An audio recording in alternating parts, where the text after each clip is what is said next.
ছোট্ট করে বলে ফেলি, 7 শ্রেণীর লোকেরা কারা? 1 নম্বরে আমরা পাইছি নেতা, যিনি আদেল, ইমামে আদেল যিনি, উনি পাবে। 2 নম্বরে সেই যুবকেরা যারা জুয়ানকালে, যৌবনকালে, রক্ত যখন গরম, ওই সময় অন্যায় না করে, অপরাধে অগ্রগামী না হয়ে নামাজের দিকে অগ্রগামী হয়েছে, রোজা রেখেছে, আমল করেছে, যৌবনকাল ইবাদতের মাধ্যমে যারা কাটিয়েছে, ওই সমস্ত যুবকেরা আরশে মুআল্লার নিচে জায়গা পাবে।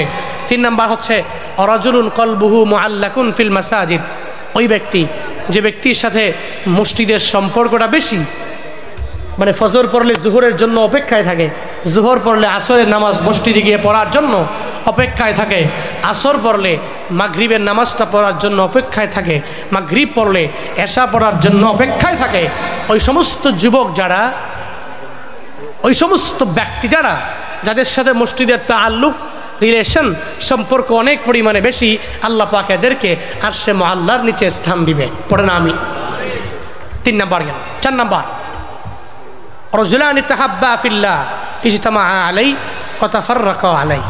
নবীজি বলছেন রাজুলানি তাহাব্বা ফিল্লাহ, ধরো 2টা ব্যক্তি একজন আরেকজনকে মহব্বত করে, আল্লাহর জন্য করে। কার জন্য? আল্লাহর জন্য মহব্বত করে।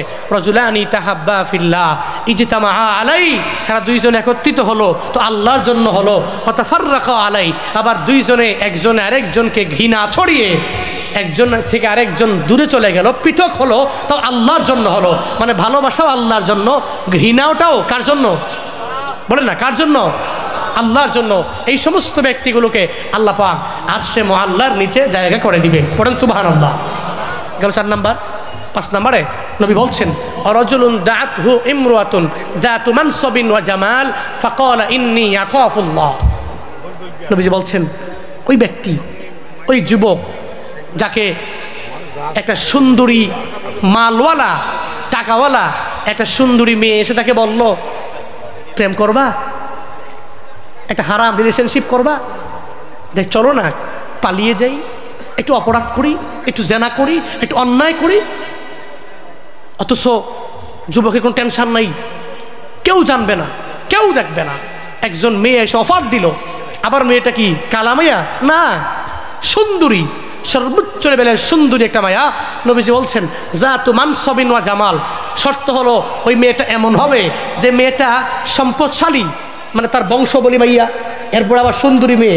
এই মেয়ে যদি আইসা বলে বিয়ের আগে তুমি জেনায় লিপ্ত হইবা, একটু শারীরিক খারাপ কাজে চললিপ্ত হয়ে যাই, কিন্তু ওই সময় ব্যক্তি বলে সমস্ত সুযোগ থাকার পরেও ফাকালা ইন্নী আখাফুল্লাহ, সে বলে আমি আল্লাহকে ভয় করি, দুনিয়ার কেউ দেখে না, দেখে কে? আল্লাহ। আল্লাহকে ভয় করি, আল্লাহ তো দেখে।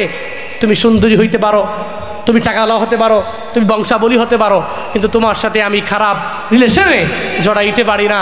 ওই সমস্ত ব্যক্তিগুলোকে আল্লাহ পাক আরশে মুআল্লার নিচে জায়গা করে দিবে। 6 নাম্বার, এই যারা দান করলো, ইখলাস নিয়ে দান করে থাকলে আল্লাহ পাক এদেরকে আরশে মুআল্লার নিচে জায়গা করে দিবে। 7 নাম্বার হচ্ছে রাজুলুন যাকারাল্লাহ খালিয়ান ফাফাজাত আইনাহু, ওই ব্যক্তি যে গোপনে নির্জনতাকে বেছে নিয়ে কোনো একটা ঘরের কোনায়, কোনো একটা রুমে, কোনো বিল্ডিংয়ের কোনায় গিয়ে স্ত্রী দেখে না, সন্তান দেখে না, রাত গভীর হয়ে গেছে, 2টা-3টা বাজে, একেবারে আল্লাহকে রাজি করার লক্ষ্যে চোখের পানি ফেলে, চোখের অশ্রু তার অটোমেটিক ঝরে, আল্লাহর জাহান্নামের ভয়ে, কবরের ভয়ে যারাই এভাবে চোখের পানি ফেলায়া নির্জনতায় কান্নাকাটি করে, আল্লাহ পাক এই সমস্ত ব্যক্তিদেরকে হাসরের ময়দানে আরশে মুআল্লার নিচে জায়গা করে দিবে। আমরা আল্লাহর দরবারে দোয়া করি আল্লাহ আমাদের সবাইকে এই 7 শ্রেণীর অন্তর্ভুক্ত নিজেকে বানানোর তৌফিক দান করেন। সকলেই পড়ি আমিন।